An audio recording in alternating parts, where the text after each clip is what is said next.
আসসালামু আলাইকুম এভরিওয়ান, সবাই কেমন আছেন? আশা করি আল্লাহর অশেষ রহমতে সবাই ভালো আছেন। একটা রান্নার রেসিপি নিয়ে চলে আসলাম। যেহেতু কয়েকদিন হয় কুরবানির ঈদটা গেল, তার মধ্যে তো কলিজা ফ্যাপসাগুলো না খেলে হবে না, কি বলেন?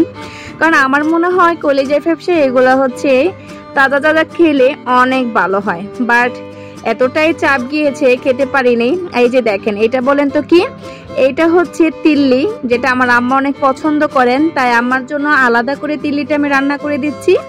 আর আমাদের জন্য কলিজা ফ্যাপসা যা আছে সব কিছু মানে হৃৎপিণ্ড সবকিছু একসাথে মিক্স করে রান্না করব আজকে।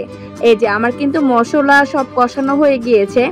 একটা জিনিস কি বলবো বলেন তো, যখন আমি কুরবানির কোনো কিছু রান্না করতে চাই আমার কাছে মনে হয় কালারটা খুবই সুন্দর আসে। এটা কি আল্লাহর রহমত? বলে দিবেন কমেন্ট বক্সে। আমি কিন্তু এখানে যতটুকু পরিমাণ হলুদ মরিচ লাগবে, আমার এখানে প্রায় 2 কেজির মতো কলিজা ফ্যাপসা ছিল, তার জন্য আমি এখানে 4 চামচ ধনিয়া গুঁড়া, 4 চামচ মরিচের গুঁড়া আর 2 টেবিল চামচ হচ্ছে হলুদের গুঁড়া, জিরে গুঁড়া সব কিছু দিয়ে আমি রান্না করব। এই যে দেখেন, আমি কিন্তু আগে থেকে কলিজা ফ্যাপসাগুলো আমি একটু ভাপে সিদ্ধ করে নিয়েছিলাম, এখন মশলার মধ্যে দিয়ে দিচ্ছি। এই যে আমার এখানে দেওয়া হয়ে গিয়েছে, এখন জাস্ট আমি কষাবো।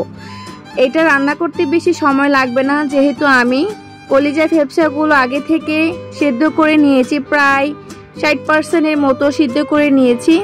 এখন জাস্ট ভালো করে কষিয়ে অল্প একটু ঝোলের পানি দিয়ে দিলেই কিন্তু আমাদের রান্নাটা কমপ্লিট হয়ে যাবে। ক্যামেরাতে কেমন যেন একটু সাদা সাদা লাগছিল, বাট রিয়েলি অনেক সুন্দর একটা কালার আসছিল। সবসময় তো ক্যামেরার রং একরকম আসে না, আর এখানে কিন্তু আমি ফিল্টার ইউজ করিনি, রিয়েল ক্যামেরা যে কালারটা আসতেছিল সেটাই কিন্তু আমি এখানে ভিডিওতে ক্লিপে নিয়েছি। আর সুন্দর একটা অ্যারোমা দিচ্ছিল। আমার কাছে কিন্তু কোরবানির ফ্যাপসা কলিজা খেতে ভালো লাগে, কার কার ভালো লাগে কমেন্ট বক্সে জানিয়ে যাবেন।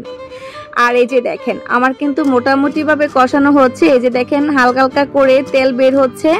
আমি এখন এর মধ্যে ঝোলের পানিটা দিয়ে দিব। এই যে দেখেন, এই পরিমাণে আমি ঝোলের পানিটা দিলাম, কারণ বেশি দিব না, বেশি দেওয়ার প্রয়োজন নাই, কারণ হচ্ছে আগে থেকে আমি এটা ভাপে সিদ্ধ করে নিয়েছি এই জন্য।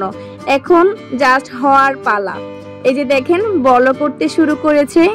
আসলে আমাদের কুরবানির গরু বলেন, মাংস বলেন, গরুর মাংস, ফেপসা, কলিজা, উজুরি যাই বলেন না কেন, রান্না করলে অন্যরকম একটা টেস্ট চলে আসে আল্লাহর অশেষ রহমতে।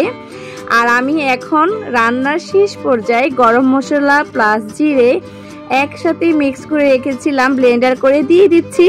এই যে দেখেন, আমার কিন্তু রান্নাটা হয়ে গিয়েছে। কেমন হয়েছে অবশ্যই জানাবেন। আর খেতে কিন্তু দারুণ হয়েছে, কারণ খাওয়ার পর আমি ভয়েস দিচ্ছিলাম।